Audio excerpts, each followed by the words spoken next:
मैं बता दूं कि मधुबनी इलाके अंतर्गत लदनिया प्रखंड में जो कि एसडीओ महोदय जी आदेश दिए थे घर बनाने का, जैसे घटना का अंजाम दिया गया है। तो मधुबनी के डीएम और एसपी से मैं निवेदन करता हूं कि आपका जैसे एसडीओ महोदय जी कहीं ना कहीं जैसे आदेश दिया है उस आदेश को नहीं माना गया है। ये प्रशासनिक व्यवस्था के लिए शर्मनाक की बात है और प्रशासनिक व्यवस्था को इस पर एक्शन लेने की जरूरत है।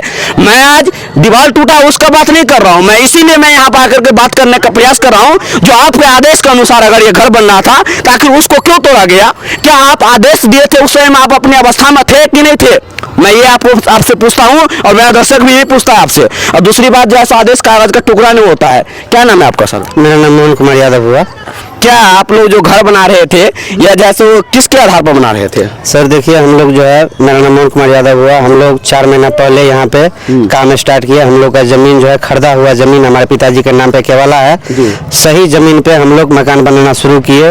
वहाँ पे हम लोग को 4 महीना पहले थाना आके 144 लगाया सर। जी। थाना के द्वारा 144 लगाने पर हम लोग काम बंद कर दिए। जयनगर में एसडीओ साहब के वहाँ पे हम लोग वकील रख के अपना लड़ाई लड़े, अपना पेपर सबूत साक्ष्य पेश किए सर।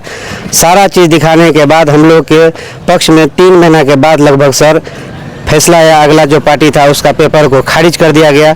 हम लोग उस आधार पे अपना काम फिर से 3 महीना के बाद सर शुरू किए और शुरू करने के बाद सर भर दिन काम चला। देख रहे हैं कितना ही टेबल जुड़ाया था सर। और लगभग 5 बजे में आकर के सर यहाँ पे रामजीवन यादव, संदीप यादव, उनका लड़का सूरज यादव और अन्य अज्ञात लगभग 10, 15, 20 आदमी से सर आकर के जबरदस्ती धक्का मुक्की और दीवार उबाल तोड़ा, हम लोगों के साथ दुर्व्यवहार किया।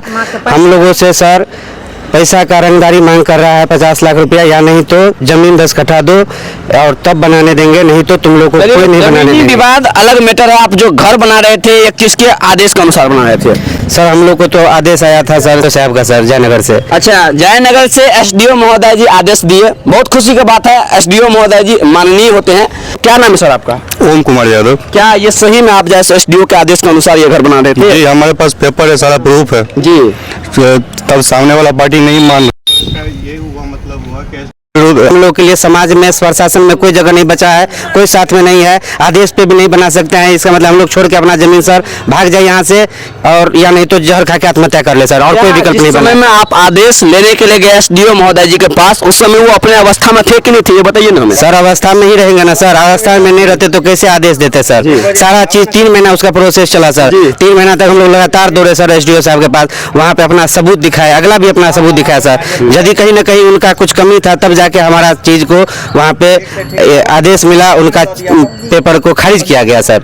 बस इतना ही है सर। मैं और ये जो है सो प्रशासनिक व्यवस्था के लिए कहीं ना कहीं नाकामयाबी दिख रही है, क्योंकि प्रशासनिक व्यवस्था अगर तंदुरुस्त होते, मजबूत होते तो शायद ऐसी घटना नहीं घटती। और क्योंकि आज उनके जो है सो आदेश को यहाँ पर धज्जियां उड़ा दिया गया है। कहीं ना कहीं प्रशासनिक व्यवस्था का जो इज्जत होते हैं और जो कि आदेश होता है, उनके आदेश को कहीं ना कहीं पूर्ण रूप से धज्जियां उड़ा दिया गया। आप साइड में देख सकते हैं किस प्रकार से उनके आदेश को ठुकराया गया है और किस प्रकार से उनके आदेश को तोड़ा गया है। क्या नाम? जी बबीता देवी। कहिया टूट ली? जी 20 तारीख को यही सब मतलब 50 आदमी से गुंडा के लेकर आया था और बहुत मारपीट किया। अच्छा। जख्मी से माँ को पैर भी तोड़ दिया। मतलब 50 आदमी से आपके? जी मतलब बहुत हंसेरी आया था सर जी। अच्छा, जो वीडियो देख रहे हैं आप शायद, मतलब 50 आदमी से आकर के आप लोग नहीं जानते थे उसको? नहीं, बाहर का था सर, क्यों जानेंगे, बाहर का है। दोस्तों आप देख रहे हैं। दूसरी बात, आप जैसे बन रही है और जैसे प्रशासनिक व्यवस्था को थोड़ा सा मजबूती बनने की जरूरत है। कमजोर नजर आ रहा है प्रशासन से। मैं निवेदन करना चाहता हूँ अपनी मजबूती को कमर कसिए, नहीं तो आतंक राज आ जाएगा और यहाँ पर इसी प्रकार से घटना का अंजाम आता रहेगा आपके क्षेत्र से। या नहीं तो आप जैसे कहीं ना कहीं आप उस पद को त्याग दीजिए जिस पद पर अभी आप बैठ करके आदेश दिए थे। बाकी मैं जो मधुबनी के एसपी और डीएम सर है, मैं आपसे निवेदन करना चाहता हूं कि ऐसे ऐसे घटना घट रही है आपके क्षेत्र में और आपका प्रशासन क्या कर रहा है आपके क्षेत्र से, आप क्या कर रहे हैं, थोड़ा सा देखने के विषय और जानने के विषय है। बाकी आपका? रामजीवन यादव। अच्छा, ये जो जमीन पर जो विवाद चल रहा है, ये कैसे विवाद है सर? ये यहाँ पर विवाद कुछ नहीं है। ये जमीन 2 आदमी का जमीन है। एक आदमी से वो लोग खरीदा, एक आदमी से हम लोग खरीदे। ये खरीदा जिस पार्टी से हमको कोई लेना देना नहीं है, हम वो अगले पार्टी से खरीदे। इस पर विवाद चला, इस पर 44 चला। 44 पर एसडीओ साहब उसमें आपको कोर्ट में ये नहीं किसी को कहा कि तू जाकर मकान बना लो, केस को वहाँ डिजोल्व कर दिया गया। 44 तो विधि व्यवस्था शांत करने के लिए तत्काल दिया जाता है, उसको ड्रॉप किया गया। और उसमें हम लोगों ने ये लोग सीओ से अवैध रूप से नापी करा लिया गया। तो हमने इसके अगेंस्ट में पुनः सीओ को आवेदन दिया, हमारा नापी करा दिया जाए। हम एनआर कटाते, एनआर कटा करके हम उसको करीब 2 महीना पहले एनआर कटाए। हम बोले कि ठीक है, हमारा जमीन आप नापी करा दीजिए, जिसका जिसका जमीन जिसका जहाँ जो रजिस्ट्री कराया हुआ है वहाँ अपना लेगा, हमको किसी से झगड़ा। एक सेकंड सर, इसके बाद है कि बस एनआर हम कटवाए। एनआर कटाने के बाद जब नापी की बात आई तो मान के चलिए इन्होंने आवेदन दिया कि इसका जमीन को नापी नहीं कराया जाए, तो सीओ द्वारा इस पर रोक लगा दिया, नापी नहीं कराया गया। तो हमने लगातार सीओ को कहते रह गया कि सर यहाँ कोई विवाद नहीं है, आपस में हम लोग का जमीन पुर रहा है, जमीन आप सही से पूरा जमीन को पैमाश कर लीजिए। जो जमीन जिधर से लिखा है पहले जो आदमी पहले ये लोग लिखा है इन्हीं लोग को पहले आप दे दीजिए, बचेगा तो हम लेंगे, नहीं तो नहीं बचेगा तो नहीं लेंगे हम। तो हम लोगों ने अपना प्रशासन रखे। इसके बाद में थाना में फिर पिटीशन दिए कि भाई जबरदस्ती फिर मकान बनाने लगा। हम कह लिए भाई जब तक नहीं आपको, तो थाना प्रभारी वगैरह कहा कि नहीं, बोलो उस साइड से पूरब साइड से उनका जमीन लिखा हुआ है, सो आप उधर से बनाने दीजिए, पश्चिम साइड से आप छोड़ दीजिए। तो हम कहे ठीक है, हम सर उधर से वो बनाएगा तो पश्चिम हम अपना बनाएंगे। तो हमने बनाने का बाद प्रयास किया तो इन लोगों ने जबरदस्ती फिर अपना काम शुरू कर दिया। तो जो जबरदस्ती काम होगा तो उसी में नोक झोंक में थोड़ा सा मान ले हुआ डिस्कस, आपस में मान ले कि तनाव हो गया। ये आपसी विवाद से तो कुछ होता नहीं, आप लोग प्रशासन का सहारा लीजिए और एक सही जैसे निष्कर्ष निकालिए। हमने अभी भी प्रभारी को सारे लोगों को कहा कि सर यहाँ कोई मैटर नहीं है, आप जमीन का, हम लोग यहाँ से वहाँ 5 फरकान है, हमारे पिताजी सब 5 भाई थे, तो हम लोग सब फरकाने हैं, ठीक है। 3 फरकान अपना अपना 2 फरकान मकान बना लिया, 1 फरकान का उधर साइड है, ये 2 फरकान का था, तो 1 फरकान हमसे बेचा, 1 फरकान उनसे बेचा।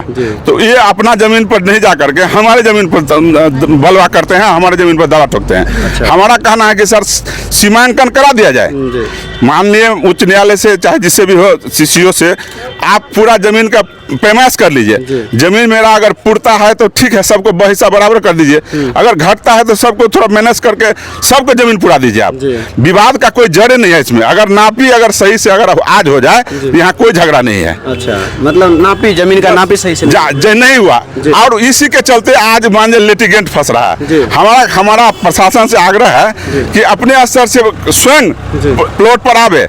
हमने उस दिन भी थाना पर भी कहा था सीओ से कि सर आप स्पॉट इंक्वायरी कर लीजिए, स्पॉट इंक्वायरी करके आप देख लीजिए, जमीन को पहले पैमाश कर लीजिए। जमीन अगर घटता है तो कोई बात नहीं है, पुरता है तो सबको पहले बांट दीजिए, जो पहले केवलदार है पहले उसी को आप दे दीजिए। हम दूसरा केवलदार हैं तो हमको बाद में दीजिएगा, घटेगा तो हम घटे लेंगे, नहीं घटेगा तो मान लिया हम जो पूरेगा तो पूरा कर लेंगे हम। अच्छा, दूसरी बात बताइए, आप प्रशासन के पास जाते हैं, बोलते हैं स्पॉट पर आकर के देखने के लिए, तो प्रशासन क्या सलाह देता है आप लोग? प्रशासन से हमने सीओ के पास यही कहा था, सीओ बोला कि क्या नापी कराए, हम क्या नापी, हम कल सर नापी क्यों नहीं कराए, ने हमसे एनआर कटवा लिया, 4000 रुपया जमा करवा लिया, आपने अमीन को चिट्ठी बना के दे दिया। अब फिर आप रोक लगाए दूसरे के कहने पर, तो मान के चलिए कोई पार्टी कहेगा नहीं नापने के लिए, तो आप नहीं नापिएगा। आप पदाधिकारी आप न हैं, आप जब चिट्ठी निकलवाए, आप एनआर कटवाए, आप सारा चीज कर दिए, तो आप क्यों नहीं नापी करवाइएगा? जब आपसे अनार कटाया गया तो उसका रसीद दिया होगा ना आपको? हाँ, पूरा दिखा दें। चलिए, जिस प्रकार से आपको मैं बताने का प्रयास कर रहा हूँ, देख सकते हैं कि प्रशासनिक व्यवस्था के यहाँ पर मनमर्जी चल रही है। अगर प्रशासन सही रहे यहाँ पर तो इस प्रकार से जैसो घटना नहीं घटेगा और समाज में दोनों तरफ के लोग खुश रहेंगे और दोनों तरफ के लोग जैसो आकर के अपना जैसो जिंदगी खुशी से जिएंगे। लेकिन यहाँ पर प्रशासन लगातार जैसे नाकामयाबी दिख रही है। प्रशासन के लगातार एक और जैसे कह रहे हैं कि हम जैसो यहाँ पर आदेश लाए तो उसको नहीं माना जा रहा है। एक लोग बोल रहा है कि जैसे प्रकार से हम लोग जैसे कहीं ना कहीं अनार कटवाए थे, उस अनार कटवा करके नापी नहीं हुआ, कहीं ना कहीं जैसे प्रशासन की वजह से ये विवाद हुआ है। और हमारा अभी भी रिक्वेस्ट है पदाधिकारी से कि आप पुनः आकर के स्पॉट को जमीन नाप करके आप दे लीजिए। अगर मेरा जमीन नहीं निकलेगा तो हम पुनः थूकने भी नहीं आएंगे सर प्लॉट पर हम। अच्छा, चलिए, एक सही निष्कर्ष होनी चाहिए। और दूसरी बात जैसा आप बने रहे हमारे साथ और हम लोग इस विषय पर आकर के जैसे एक नेक्स्ट अपडेट देने का प्रयास कर रहे हैं। हालांकि हम लोग प्रशासनिक व्यवस्था को इस वीडियो को टैग कर रहे हैं और डीएम और एसपी महोदय साहब से निवेदन है, खास करके आप सीओ से आपसे आग्रह कीजिए कि सीओ से आपके चलते यहाँ विवाद हो रहा है, तो आप पुनः इसको नापी क्यों नहीं करना चाहते हैं? अरे नापी जमीन तो है, यहाँ पर तो किसी को कोई मर्डर नहीं कर रहा है, तो नापी क्यों नहीं करिएगा आप? अगर किसी को सस्पेंस है तो हमने 4000 रुपया जमा नहीं, हमारा पुनः नापी कर दीजिए सर। हमको हमको संतुष्टि दीजिएगा ना। अगर 4,000 रुपया भी आपसे ले नापी भी नहीं हुआ नहीं हुआ, रिसीट कहिएगा तो रिसीट दिखा देते हैं। हमारा कहने का मतलब है सर कि यहाँ झगड़ा कुछ नहीं है, ये पूरा यहाँ से वहाँ 5 कट्ठा 15 कट्ठा का ब्लॉक है, 5